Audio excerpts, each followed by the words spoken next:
میرے حضور صلی اللہ علیہ وآلہ وسلم کے اہل بیت اطہار کی جو محبت ہے، ان کے ساتھ عقیدت رکھنا، ان کی تعظیم کرنا، یہی ایمان ہے۔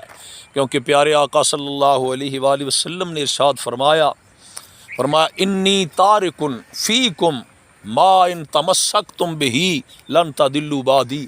فرمایا تم میں دو چیزیں چھوڑے جا رہا ہوں، اگر تم ان کے ساتھ جڑے رہو گے، ان کا دامن تھام کر رکھو گے، تو میں اللہ کا رسول تمہیں فرما رہا ہوں کہ تم گمراہ نہیں ہو سکتے۔ ایک تو اللہ کی کتاب ہے، کتاب اللہ و اطرت اہل بیت، ایک تو اللہ کی کتاب ہے، اور دوسری میری اطرت، میرے اہل بیت اطہار، میری اولاد پاک ہیں۔ تو حضور کے اہل بیت اطہار، سبحان اللہ، حضور کی پاک بیویاں، گھر والے جن کو قرآن نے اہل بیت کہا ہے، حضور کی تمام ازواج مطہرات، ان کے ساتھ عقیدتوں کا رشتہ رکھنا، انہیں اپنی مائیں ماننا۔ جو مومن ہے وہ آپ کو اپنی حضور صلی اللہ علیہ وسلم کی پاک بیویوں کو اپنی مائیں مانے گا، کیونکہ قرآن نے امہات المومنین کہا ہے۔ جو مومن ہے ان کی مائیں ہیں، اور جو خود کو مومن نہیں سمجھتا، بے شک وہ آپ کو نہ مائیں مانے۔ تو جو مائیں مانے گا بھی نہیں، وہ بھی مومن نہیں ہونے لگا۔ تو حضور صلی اللہ علیہ وسلم کی پاک بیٹیاں، حضور کے شہزادے، حضور کے داماد مکرم حضور سیدہ فاطمہ الزہرا سلام اللہ علیہا، شہزادگان امام حسن و حسین کے ساتھ محبت و عقیدت اور تعظیم کا رشتہ رکھنا، یہی انسان کا ایمان ہے۔ اگر یہ نہیں ہے تو کچھ بھی نہیں ہے۔ فرمایا جن کے پاس یہ نہیں ہوگا وہ گمراہ ہو جائیں گے۔ اور اب بھی جو صحابہ اکرام کی محبت و عقیدت کی آڑ میں اہل بیت اطہار سے بغض رکھتے ہیں، وہ بھی ایمان سے خارج ہیں۔ اور جو اہل بیت اطہار کی محبت کی آڑ میں صحابہ سے بغض رکھتے ہیں، وہ بھی ایمان سے خالی ہیں۔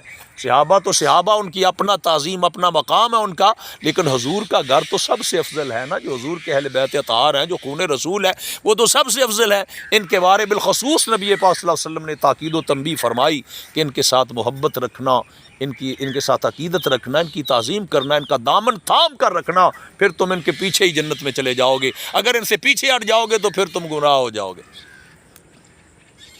کیونکہ باغ جنت کے ہیں مہرے مدح خانے اہل بیت، تم کو مجدہ نار کا اے دشمنان اہل بیت، تم کو مجدہ نار کا اے دشمنان اہل بیت۔